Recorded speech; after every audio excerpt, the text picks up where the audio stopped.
Men and women at work. Continuing my recent habit of spontaneity, I've escaped Tokyo, of which I will insert footage here.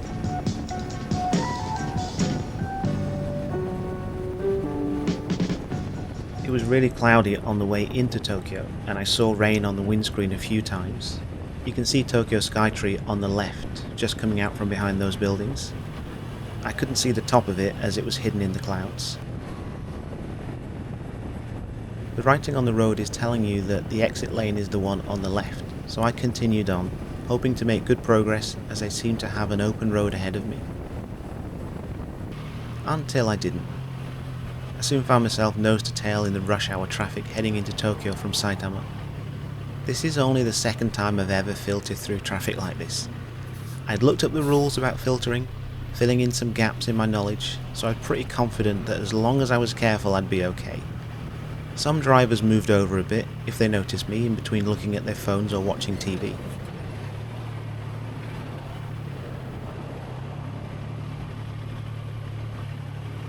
There were more than a few times where my skill ceiling was reached though. So I just waited a bit until I was sure that I'd been seen and could find my way through.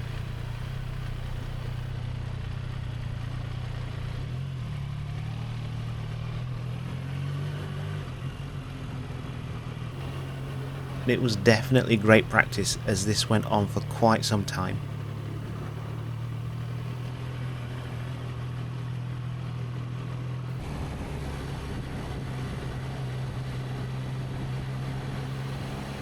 We're crossing the Sumida River now, and only a few kilometers from Tokyo Bay, and heading into the heart of the city. This is where things can get complicated. That writing on the wall on the left is telling you which direction you should be going. Very helpful. I wasn't keen on filtering here as I wasn't sure what the road ahead was going to do, and the road markings seemed to be telling me to stay where I was and wait my turn.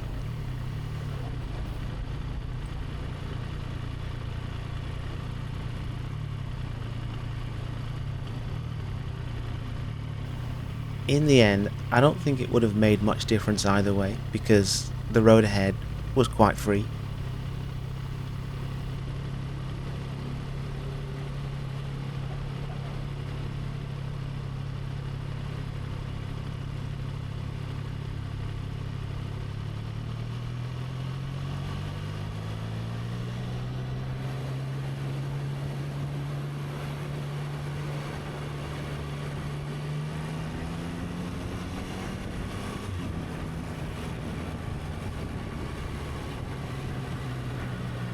I was holding my own, but there were a lot of filtering black belts, and I just tried to stay aware and stay out of their way. Look at the big building in the top left of the screen. It's due to be completed next March and will be 238 meters tall with 52 floors. The road we're on is above the famous Nihonbashi, the point from which all distances from Tokyo are measured. Here's the view of the bridge from July 2024. I borrowed James Cameron's computer to show the direction I'm travelling now. This bit will be underground by 2041, so we'll be able to enjoy the bridge without this ugly road going over it. I don't reckon we'll be able to see Mount Fuji from street level with all these skyscrapers, but wouldn't that be something? This is definitely one of my favourite parts of Tokyo.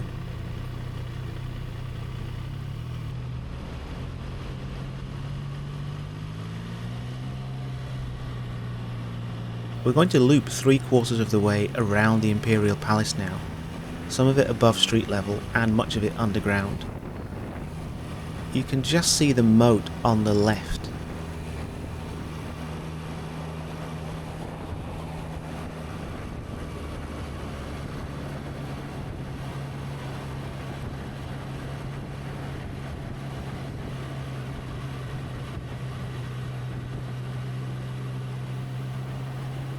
Ahead of us is Chidoriga Fuji Park, which is one of the popular places to enjoy cherry blossoms in spring. We're going under it though.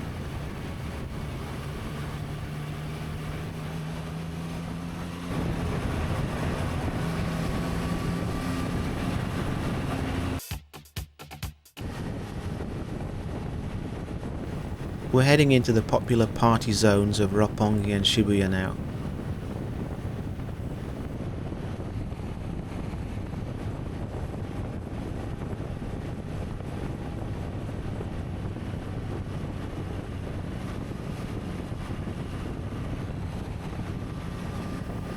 I remember watching the summer fireworks displays at a party in one of the offices in that really tall building over there about 20 years ago.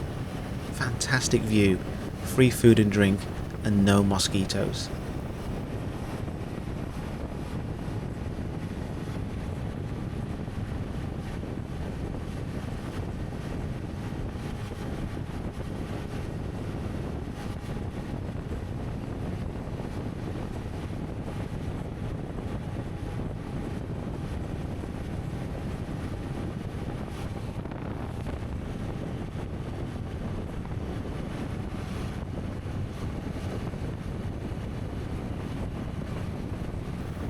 We're just getting to Shibuya now, but you can't see any of the interesting famous bits from here.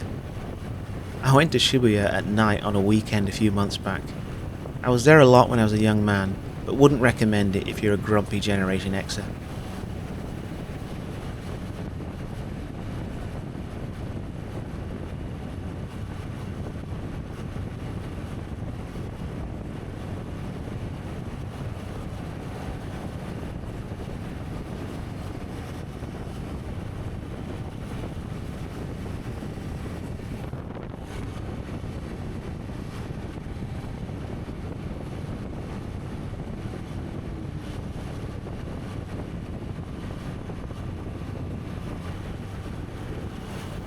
The traffic was much lighter here heading out of the city.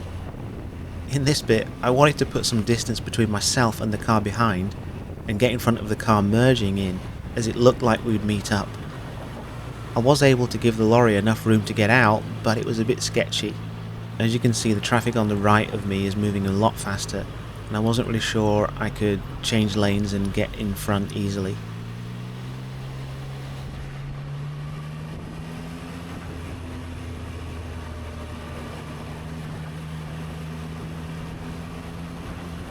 No need to stop and dig my wallet out for this toll booth, as I have the automatic ETC hardware on the bike. Through the toll gate, always hold your breath a little bit, hoping that the gates will actually move up. Lifesaver, and we escape. Unscathed. Where have I escaped to today, you might ask? Come on then, ask it. Well, I'm glad you asked. I'm in Kanagawa. Kanagawa is famous for... Go on then. Famous for Yokohama, of the tyres, and surfing.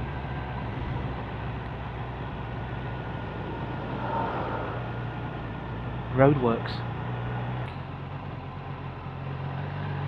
So I'm on my autumn holidays at the moment, so I've decided to come out for a bit of a ride. It was a national holiday yesterday. I hadn't been out for a week, so I really wanted to go out yesterday. And I knew the roads would be a nightmare. But I just went for a local ride, and they were still a nightmare. And today is a Tuesday, so I'm hoping it'll be, not so busy. Obviously, it is quite busy still. There's a lot of bikers that are taking advantage of this nice weather, because later this week we're going to have 4 or 5 days of absolutely terrible weather with lots of rain. Well, let's see what we can see. Okay, massive mountains. I don't know if you have watched any of the footage that I've shot around where I actually live. It's nothing like this.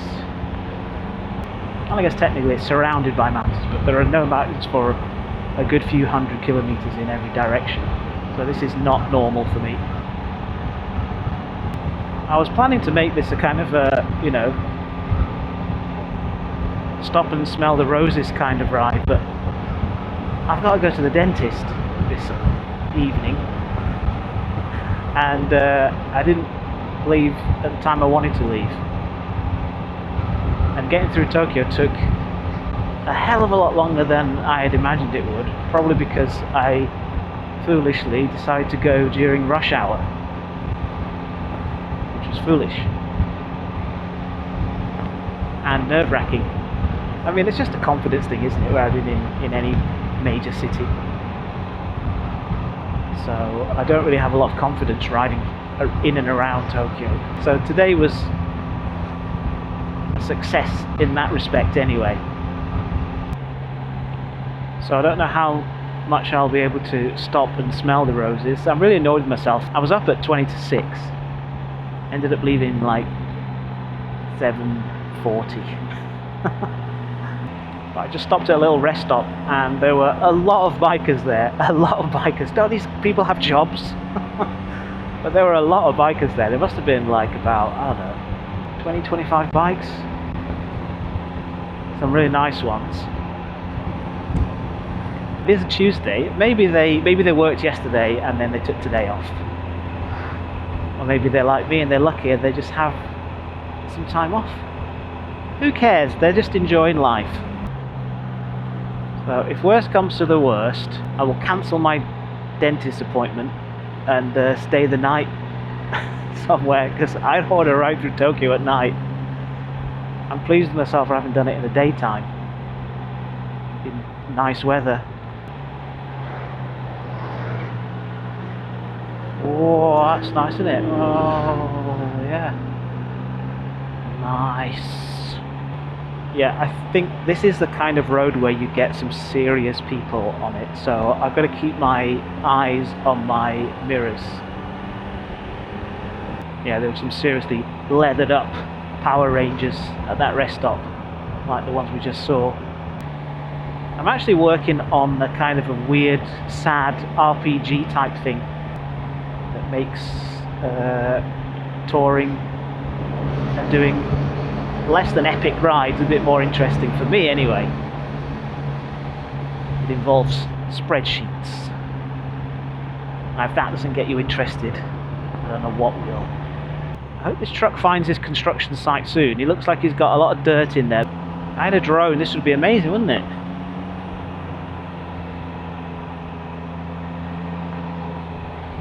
There's another YouTuber in Japan that I watch called Arch Motovlogs. He's recently got a drone. His stuff is really nice. I think he's just recently got over 1,000 subs, so he's got himself a drone. Or is it 2,000? Anyway, he's got himself a drone. He's going to all kinds of cool places with his friends. A lot of the places that he goes are on my list of places to go.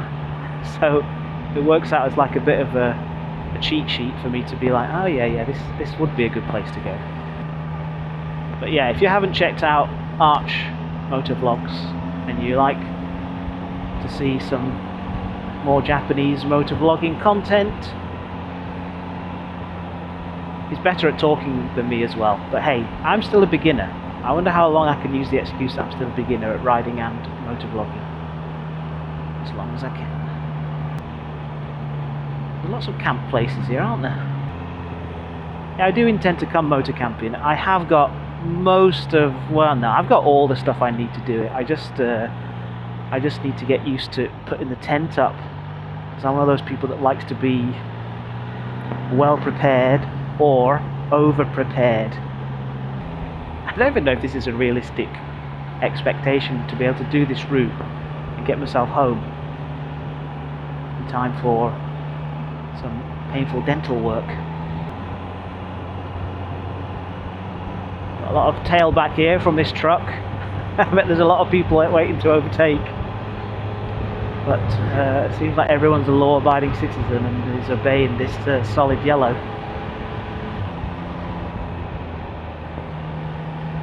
Woodcraft Cafe. He's undertaken. Go on, son.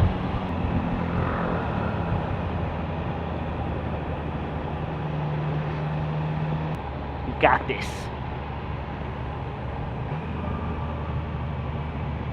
Well, he's not a law-abiding citizen, is he? Maybe he's a doctor. He's on his way to deliver a baby or something.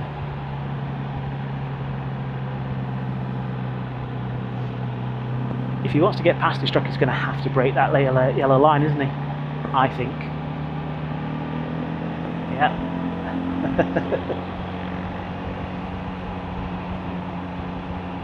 Called it. Day 457. I think the truck is going to turn off soon. I've been stuck behind this truck for all this time, and only one person decided to just say F it and just break the rules and just overtake everybody, because that guy wasn't behind me before. He wasn't directly behind me. I think he was behind all the motorbikes. That's picturesque, isn't it? Picturesque. With a limestone in there.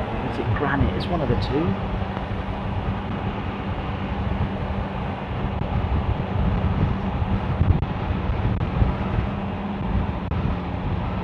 I don't think I have missed the roadside station because the lady didn't tell me, hey, I'm on camera.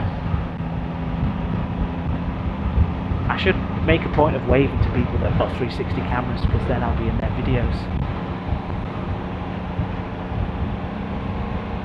Yeah, I mean, if you like fishing, brilliant. If you're a fishing motorcyclist who also does remote work,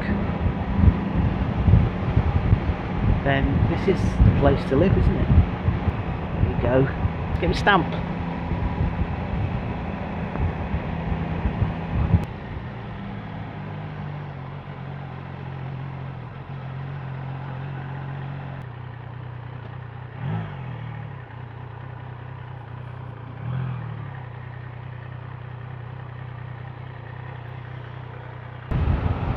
Well, big news. I'm going home. I think my plan was incredibly unrealistic, because by the time I got to that roadside station, it was 12 o'clock, and I don't think I can ride around Mount Fuji in 1 hour, because from that point it would be like 3 o'clock when I got home. So yeah, I think I made the right decision. But I got my stamp in my stamp book, so that was good. And I'll definitely come back and do the proper full course sometime. I had a nice little run on the way back. There was a car in front of me that I think was like, I think either he was in a hurry or we were kind of like having a good time together. But yeah, it was great because there was a stretch of road about 10 minutes, must have been 10-15 minutes, with no other cars. It was just me and this other car that also wanted to get a rigolo. So that was really good fun. This bike is absolutely wild. C'est loco cachoeira. I watched, as I said, I think I said before, I watched like almost every video about this bike before I actually got it. I really enjoyed watching the Brazilian group on the official press launch. Cê é louco, cachoeira. Nossa. Sou de São Paulo, irmão. Não rouba de pistola, filho. Não vai roubar de faca, filho. Cê é louco, cachoeira. Você é de Diadema, é isso? Sou de Diadema, irmão. Say local cachoeira. But yeah, going on that little winding stretch, 10-15 minutes, really good. I better concentrate on getting back safely, and yeah, I'll see you next time. Bye bye.